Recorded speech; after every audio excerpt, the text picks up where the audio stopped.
امام حسین سے بڑا دنیا میں کوئی مفتی نہیں، امام حسین سے بڑا کوئی محدث نہیں، امام حسین سے بڑا کوئی فقیہ نہیں، امام حسین سے بڑا کوئی مفسر نہیں، امام حسین سے بڑا کوئی قابل عالم کی صلاحیت جی شان محقق نہیں۔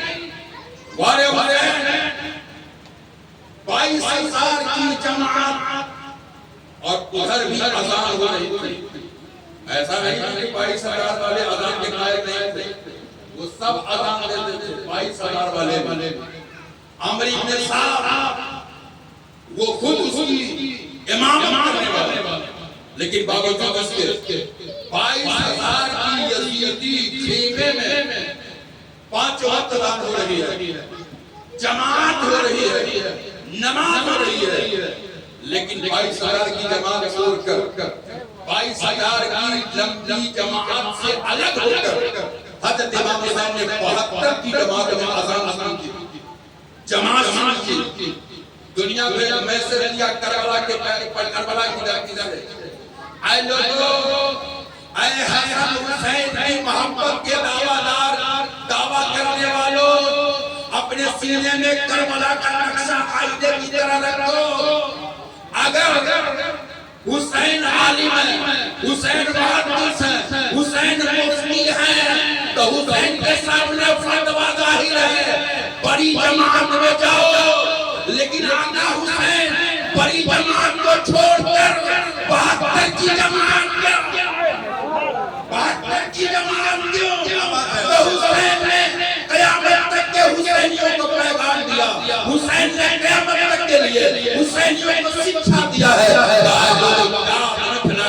حسین تمہیں میسج دینا چاہتے ہیں، حسین تمہیں کردار دینا چاہتے ہیں، حسین تمہیں رنگ دینا چاہتے ہیں، حسین آئینہ پیش کرنا چاہتے ہیں، حسین تمہیں نصاب دینا چاہتے ہیں کہ یہ سوال اگر 1400 سال کے بعد بھی اگر کوئی تجھ سے پوچھ دے تو کربلا کا آئینہ دکھلا دے، کربلا کا آئینہ پیش کر دینا کہ حسین سے بڑا مفتی نہیں، حسین سے بڑا محدث نہیں، لیکن حسین نے اپنی اذان الگ کی، اپنی جماعت الگ کی، اپنی نماز الگ کی، الگ کر کے دنیا کو بتلا دیا جو نبی کا نہیں وہ حسین کا نہیں، جو نبی کا نہیں وہ حسن کا نہیں، جو نبی کا نہیں وہ علی کا نہیں، جو نبی کا نہیں وہ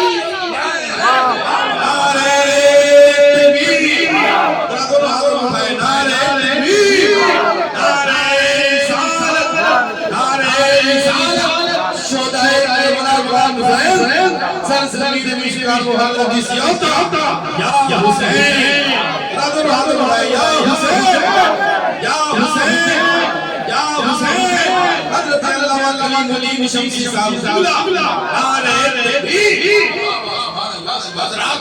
ذرا سوچنے کی ضرورت ہے، جب حسین نے اپنا مسلح الگ کر لیا، اپنا مسلح الگ کر لیا، حسین نے سمجھوتا اور کمپرمائز نہیں کیا جلیتوں سے۔ اب تم بھی تو اذان دیتے ہو، میں بھی اذان دیتا ہوں، تمہارے گھر میں بھی قرآن، میرے گھر میں بھی قرآن، تمہارے سر پہ بھی ٹوپیاں، میرے سر پہ بھی ٹوپیاں، تمہارے چہرے پہ بھی داڑھی، حسینیوں کے چہرے پہ داڑھی، لیکن اے حسین جماعت کیوں؟ تو جماعت کیوں؟ تو اذان کیوں؟ تو مسلح کیوں؟ تو حسین نے یہی پیغام دیا تھا کہ تم یاد رکھنا قیامت کے شکشا کو اپنے گلے کے اپنے ہیرے پہ بسا لینا، جو نبی کا نہیں وہ کسی کا نہیں، اور جب نبی کا نہیں ہے تو وہ نبی کا وہ نہیں ہے، جب نبی کا نہیں تو ایمان نہیں، جب نبی کا نہیں تو ایمان کی محبت نہیں، ایمان کی چاشنی نہیں، ایمان کا پیار نہیں، جب ایمان کا پیار نہیں تو اس کے پیچھے نماز کہاں ہو سکتی ہے، اس کے پیچھے نماز جائز نہیں ہو سکتی ہے۔ اس لیے حسین نے جماعت الگ کرنے بتلا دیا، جو نبی کا محبت کرنے والا ہو اس کے پیچھے نماز پڑھنا، جو نبی سے دشمنی کرنے والا ہو اس سے کبھی تال میل نہ کرنا۔ جب مسلح الگ ہو کرتا ہے تو دسترخوان تو بکر کے اولاد، دسترخوان بکر کے اولاد ہوگا، شادی بھی الگ ہوگی، رشتہ ناتا الگ ہوگا، کوئی کمپرمائز نہیں ہوگی، جو نبی کا نہیں وہ میرا نہیں۔ اللہ تعالیٰ ہم سب کو کربلا والے آقا حسین کی زندگی کو سینے میں بسا کر اپنی زندگی بسر کرنے کی توفیق عطا فرمائے اور ہمیں اپنے ایمان اور مذہب پر قائم رہنے کی توفیق عطا فرمائے۔ آج لوگ کہتے ہیں کہ بڑا مشکل ہے، بڑا ٹف ہے زندگی گزارنا۔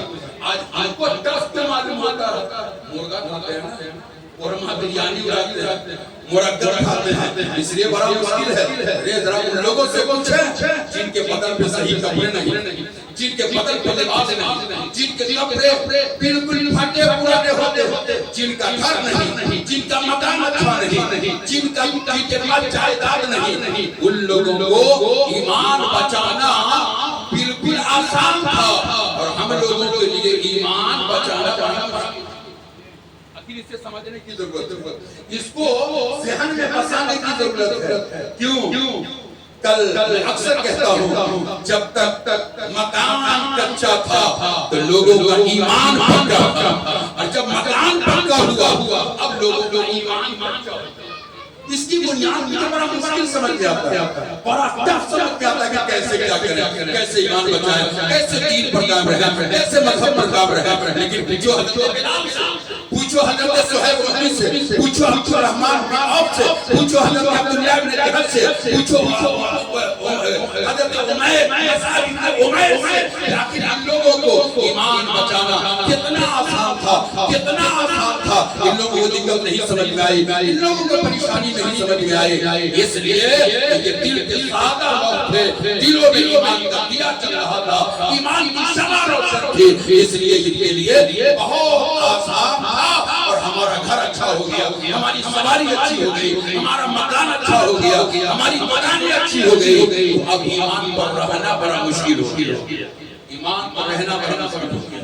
اللہ تعالی ہم سب کو اپنے نبی کی دین اور بزرگوں کے اس مشن پر قائم رہنے کی توفیق عطا فرمائے۔ جب تک ہم اپنے بزرگوں کے مشن پہ قائم نہیں ہوں گے ہماری زندگی میں انقلاب نہیں آئے گا، ہماری زندگی میں تبدیلیاں نہیں آئے گی۔ آج ایک شادی وہابی کے ہاں ہوگی، یہ گڑبڑی کے ساتھ پھیلتا ہے۔ مولانا روم فرماتے، مولانا روم سانپ ڈستا ہے تو جان لے لیتے، سانپ ڈستا ہے تو جان لیتا ہے، وہابی ڈنگ مارتا ہے تو ایمان لے لیتا ہے۔ اس لیے سانپ سے بھی زیادہ خطرناک یہ وہابی مشن، اللہ اس سے ہم سب کو بچائے، اپنے مذہب اہل سنت پر ہم سب کو قائم رہنے کی توفیق عطا فرمائے۔ اللہ تعالیٰ کربلا والوں کے صدقے ہم سب کے جان و مال، ایمان، عزت و آبرو کی حفاظت عطا فرمائے، آمین یا رب العالمین۔ وآخر دعوانا ان الحمد للہ۔